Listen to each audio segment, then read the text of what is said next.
Hello guys, welcome back to the vlog. If you are new here, my name is Debs. Welcome to the family and don't forget to subscribe. I thought we'd do a different type of video today. It's gonna be a Q&A, a bit of a get to know me. And I just thought it would be a nice way for basically you guys to get to know me a little bit better on a more personal level. So I basically put that little Dropbox on Instagram and asked you guys to ask me a few questions. And I'm going to be using my phone to basically go through them and answer them.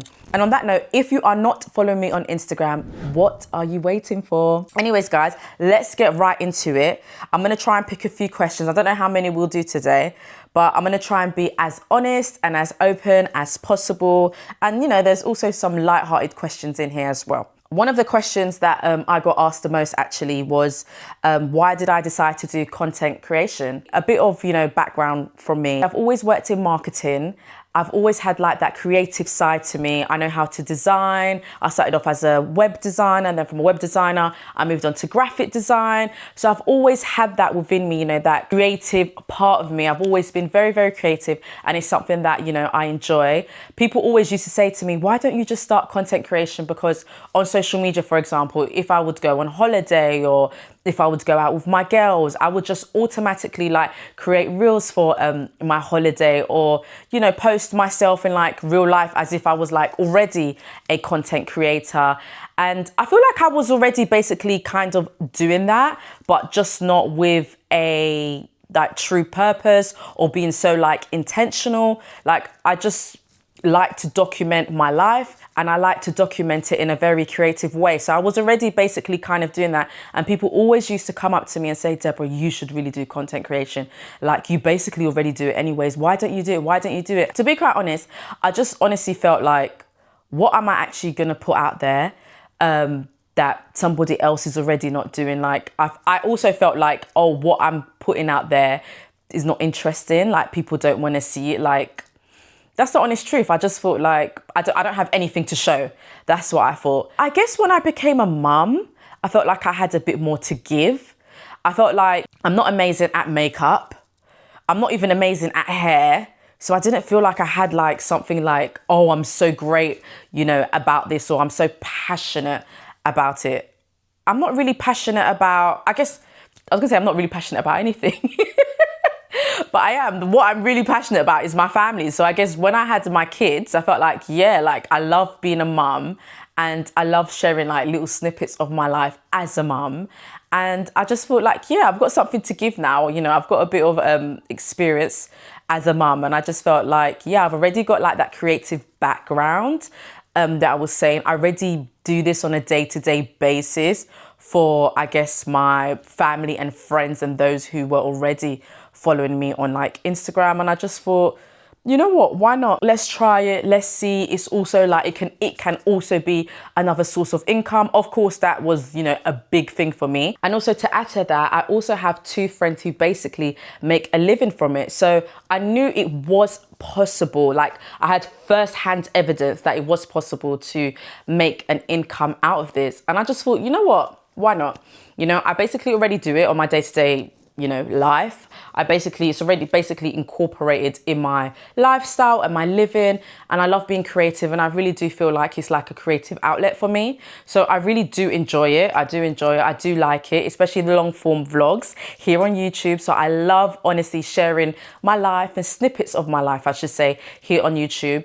And yeah, and we will see where the journey takes us. And honestly, even if I was to make absolutely no money from this, one thing that I absolutely love is just having all those memories like to look back on. So basically like my kids, when they're older, like they can look at us like when we went on holiday or, just normal like day-to-day life, or, I can look at videos of me and my friends, and it's just so nice like to go back and look at that. I love doing it on my phone. So here I can do it like on a wider scale. So yeah, I really do enjoy it. And that's basically the reason why I started content creation. It says, what's your dream holiday destination right now? So I'm actually going to be turning 35 at the end of this year. Yes, I'm going to be turning 35 at the end of this year. And hubby and I have actually been, speaking about like, where do I want to go for my 35th? What do I want to do for my 35th? I 100% know that I'm definitely going to go on holiday. Hence why what I'm about to say relates to like my dream destination. I really want to go to the Maldives. That is on my bucket list as, you know, one of my dream destinations. But I don't think that the time where my birthday's at the end of the year, it's in December. I think it might be rainy season during that time.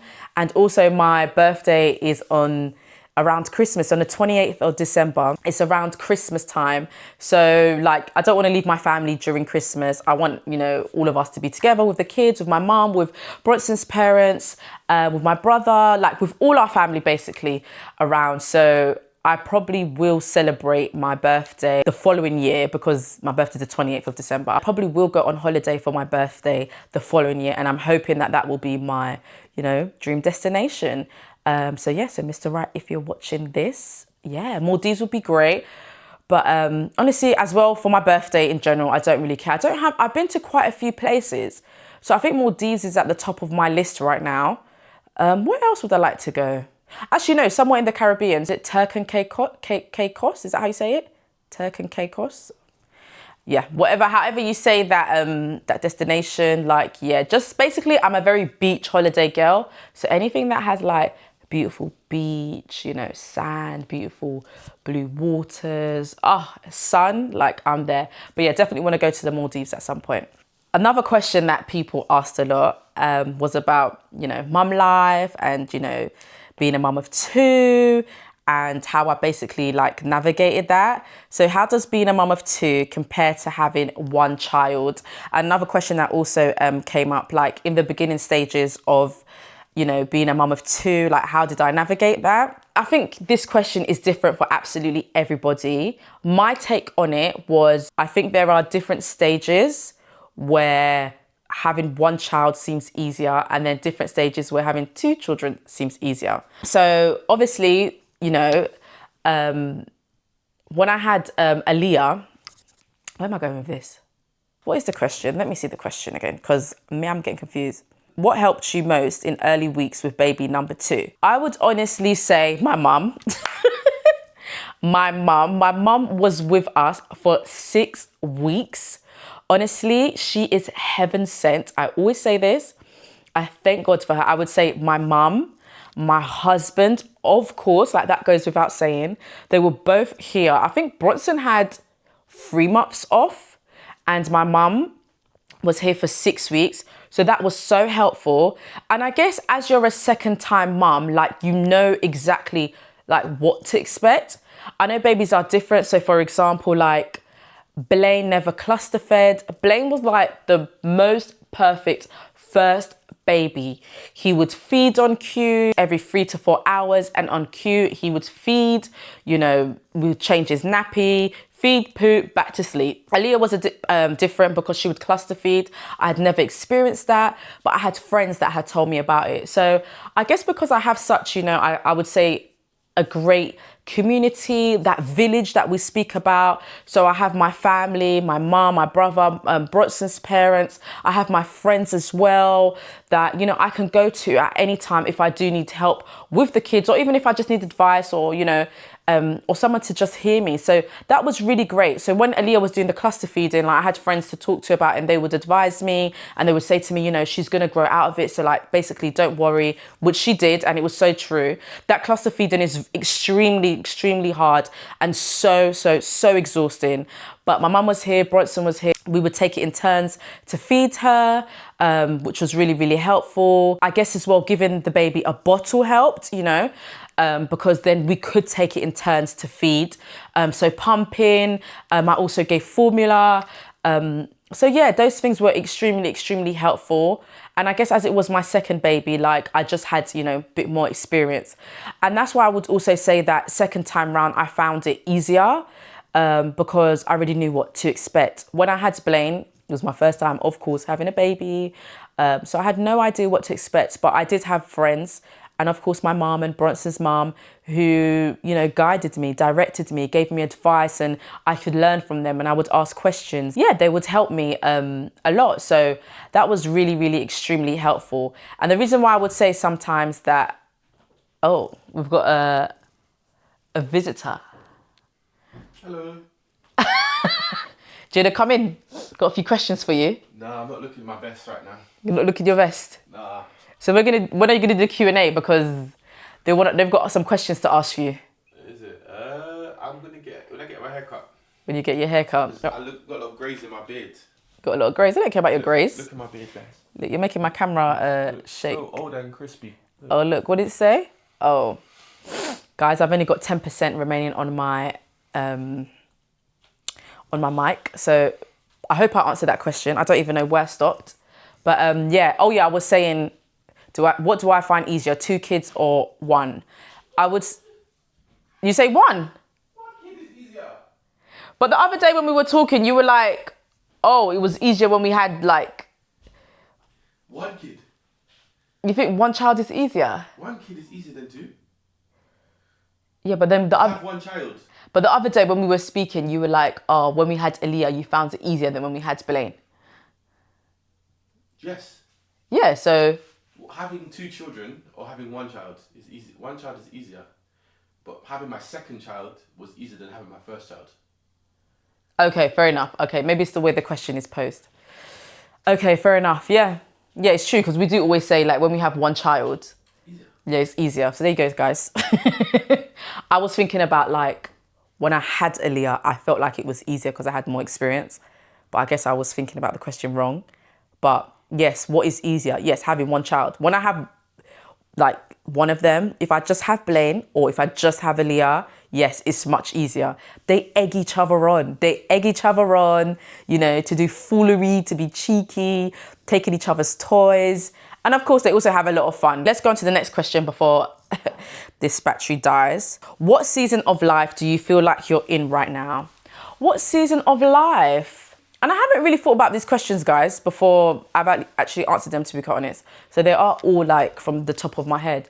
What season of life am I in right now? I think I'm in like, would I say building? I think it's just like a building season. So I even said to Bronson at the start of the year, like, I'm still going to enjoy my life. I'm still going to go on holidays. I'm still going to have fun and do what I do best, you know, which is have fun. But I do feel like right now, this season, you know, I just want to build, yeah, stack money. And yeah, we've got a few projects, we've got a few goals that we want to achieve.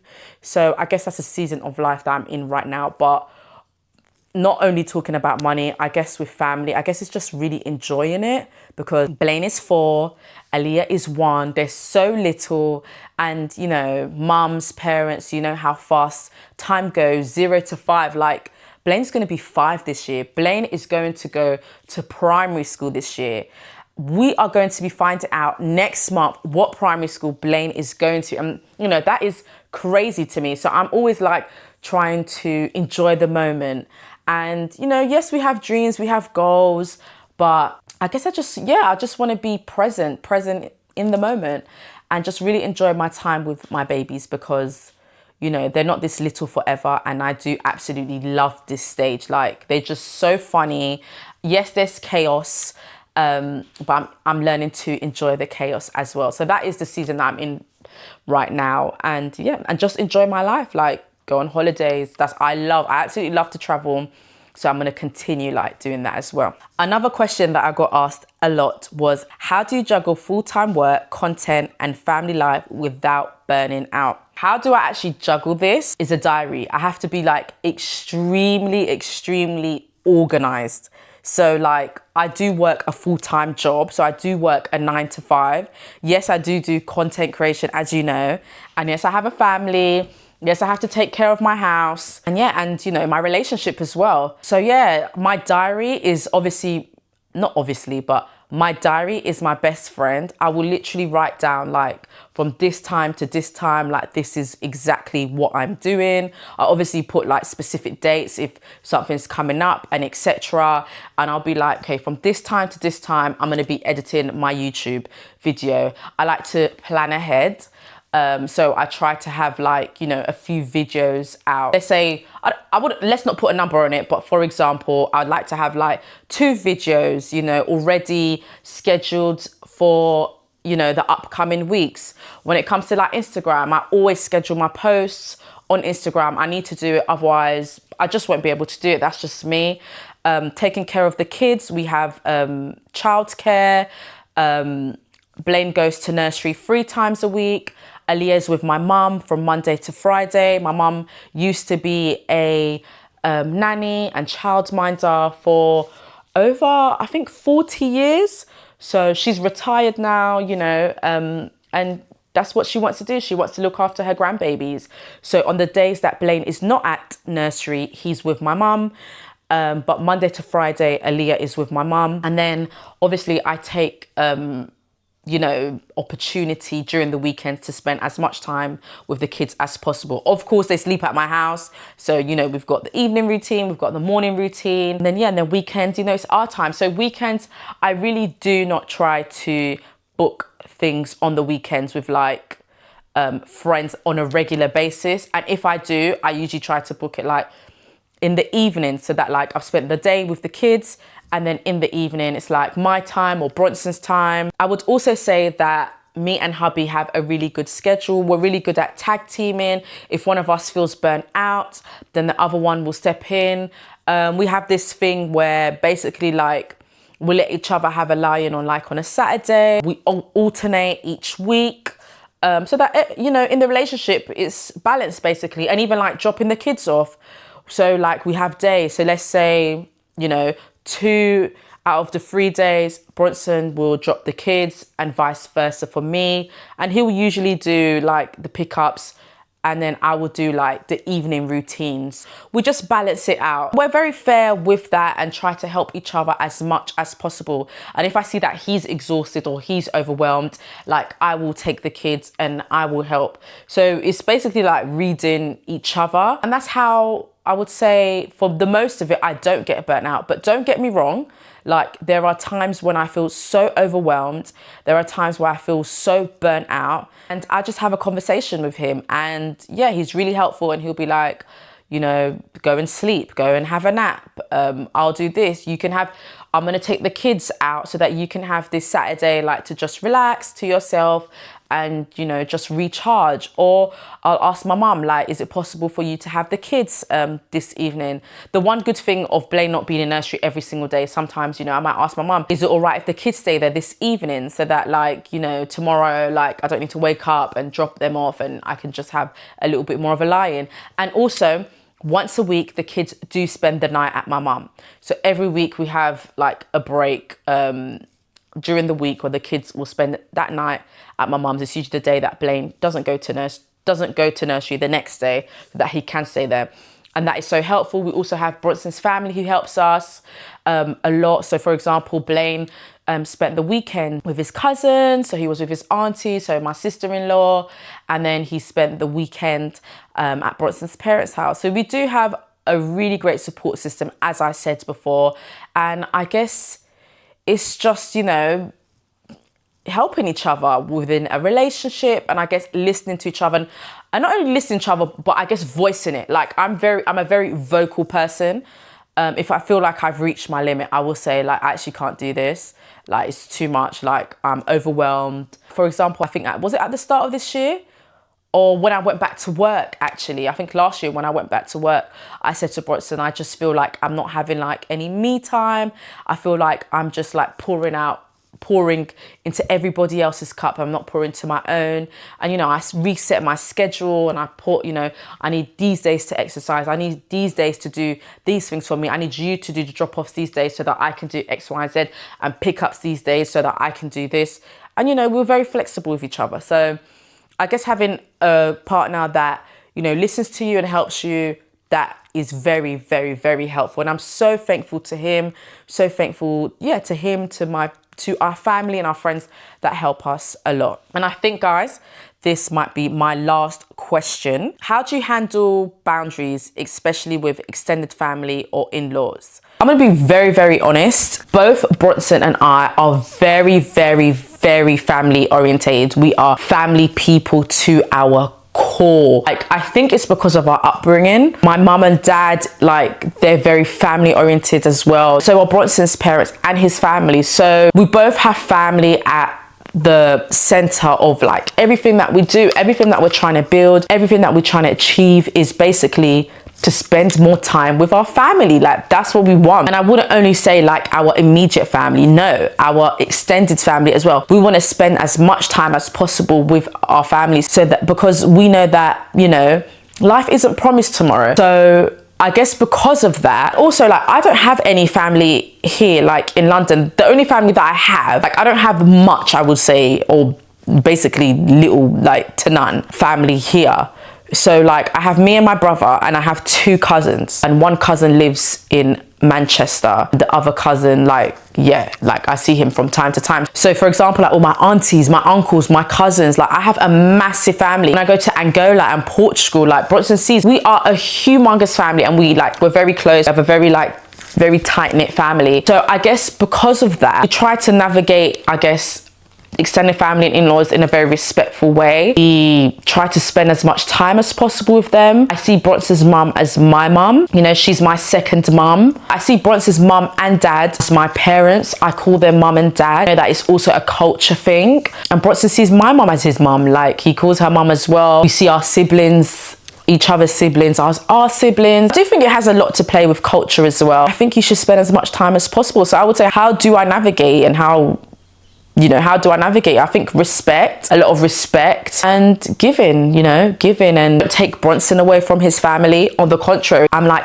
let's go and see your family. Let's spend as much time as we can with your family, and vice versa, you know. Example, like he said to me, he's like, once a year, like you need to have a holiday with you, your mum, and the kids. And when he's saying me, my mum, and the kids, he's basically saying once a year, like you need to have holiday with your mum. Like that's what he's saying. And it's something that, like he said, like every year you have to at least once a year, like at least minimum 1 holiday with your mum. You can have more, but you have to, because you know, we see it as so important. And I love that. I love that for us. I love that we both have that mindset. To be quite honest, I have an amazing relationship with Bronson's mum, and I thank God for it. But she's also an amazing mother-in-law. Mum, if you ever see this, like you are amazing. I absolutely adore you and love you to bits, and you know that. Yeah, she's just so lovely. She's so nice. And I guess that helps a lot. And my mum is amazing. And mum, if you ever see this, May, you are amazing. You already know. You guys, both of you know how amazing you are. On that note, I think I'm going to end the Q&A here. I will do, another one of these soon. I will do as often, or, not as often as you guys would like. Let me know if you guys enjoyed this type of video. If you liked it, put, a few more questions in the comments, things you'd love to know, maybe things that I didn't address, maybe a question that you asked and I didn't address it. Just put it in the comment section, and next time when I do one of these videos, I will for sure ask it. Anyways, guys, I hope you enjoyed this video. Please do not forget to like, comment, and subscribe. I'll see you on the next one. Bye.